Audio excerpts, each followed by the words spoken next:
Hey guys, what's up? In this video, I wanted to show you my mixing workflow process whenever I'm converting mixed stems to Dolby Atmos. For this demonstration, we're using stems from a remix context provided to you by Eventide.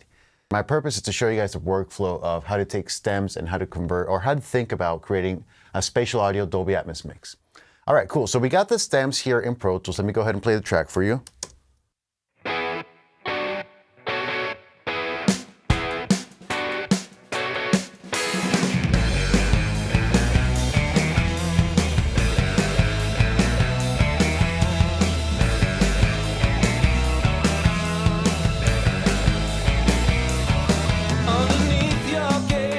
Okay, cool. So that's the track. What I want to do before I get started is I'm always thinking about the end goal. Well, the end goal I have to produce for a label or a client is going to be a Dolby Atmos master file, which needs to meet the minimum specifications of -18 dB LUFS. So if I look at the renderer here and I play the song, this is going to give me an idea of what my volume is currently with the stems where they are.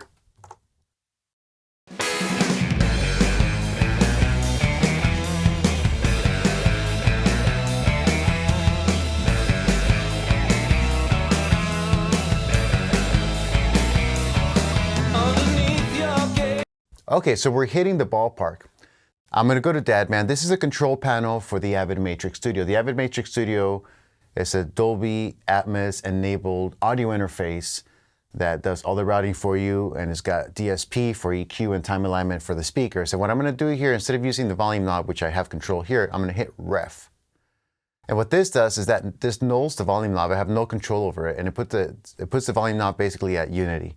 So when I hit play, what I'm hearing back should be 85 SPL, 82 SPL, and then I also have VU meters that you guys can't see on the video that allow me to gain stage and calibrate my mix to -18 dB LUFS. So with that in place, my speakers are on the 85 SPL level, and I'm gonna start gain staging and creating a balance of the stem. I'll start with drums and bass.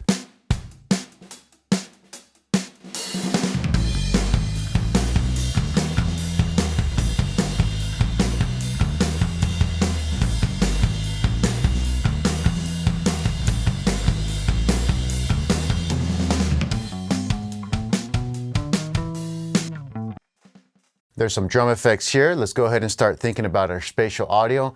So a couple of things that I want to walk you guys through the process of thinking about mixing in spatial audio is that I can send any one of these sounds into this renderer, okay? Everything's coming through the renderer, but I can space it out. I can have most of this stuff be in front of me. I can space it out around me, like in the wide areas, 90-degree angle, which is the sweet spot, or behind me, or above me.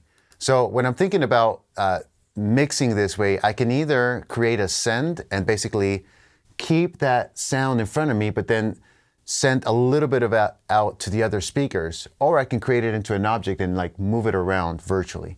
So let's listen to the drums and then I'll get an idea of what I want to do.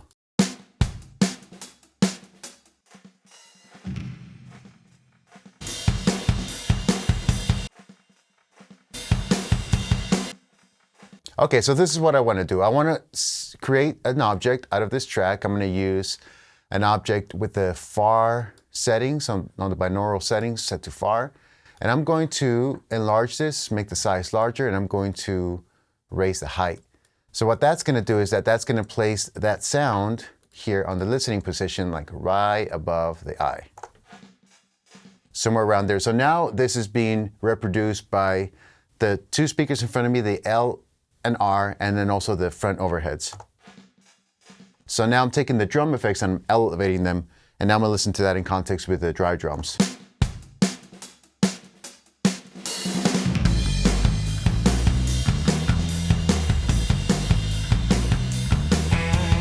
Check out this guitar.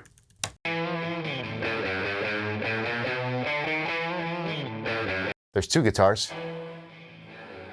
Okay, perfect. So what they did is they provided a dry stem and a wet stem. I'm going to take that wet guitar stem, I'm going to use Halo Up Mix, and I'm going to spread it around the room using the 712 channels.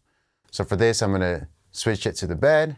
I'm going to turn LFE off because I don't want to send any of that information to the sub. and I'm going to spread it around the room.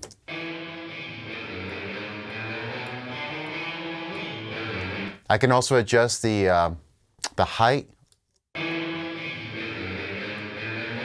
That's mostly coming from the ceiling speakers.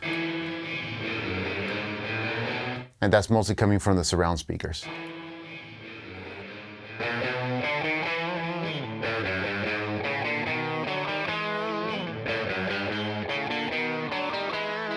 So with the guitar tracks dry in front of me, set to the main stereo channels left and right, I'm hearing the guitars panned wide, but with the guitar effects and the other speakers, I'm able to kind of get the sensation that the guitars are being spread across the room, and they are. I can also increase the volume, so I can do that, but I'm gonna leave it alone for now. Let's check out some other instruments.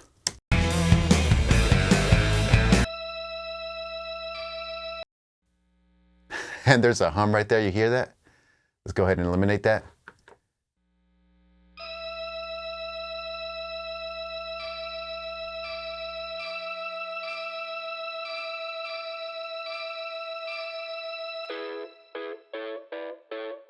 I'm curious to know, because this is a stem, if that low end is needed in other parts of the song.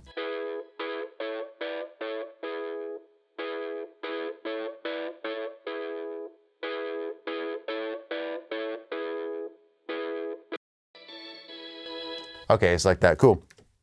This one, same thing, I'm gonna use the Halo Up mix and spread it across the room.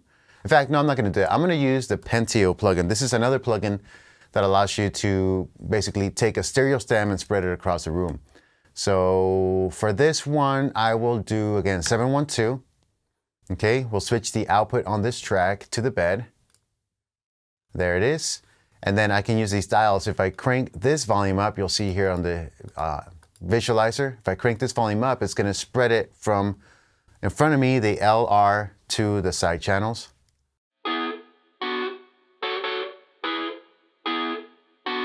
Okay, well, we don't want to spread it that much. We just want to spread a little bit of it.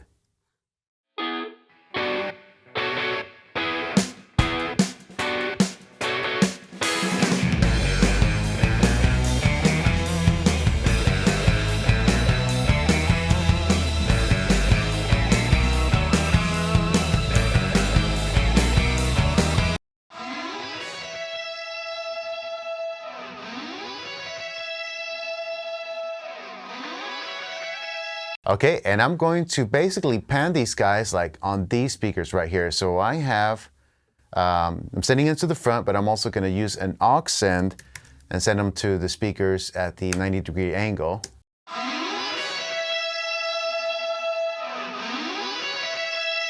Let's listen to that with the original dry guitar.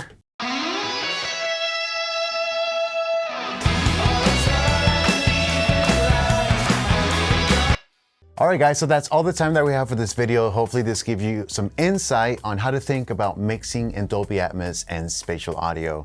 If you guys want to download these tracks and practice on your own, I'll leave a link on the video description below.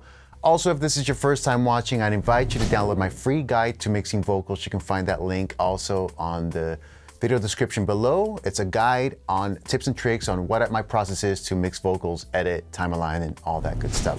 Thanks again so much for watching. My name is Alex here with Alex Pro Mix. I'll see you again real soon. Peace.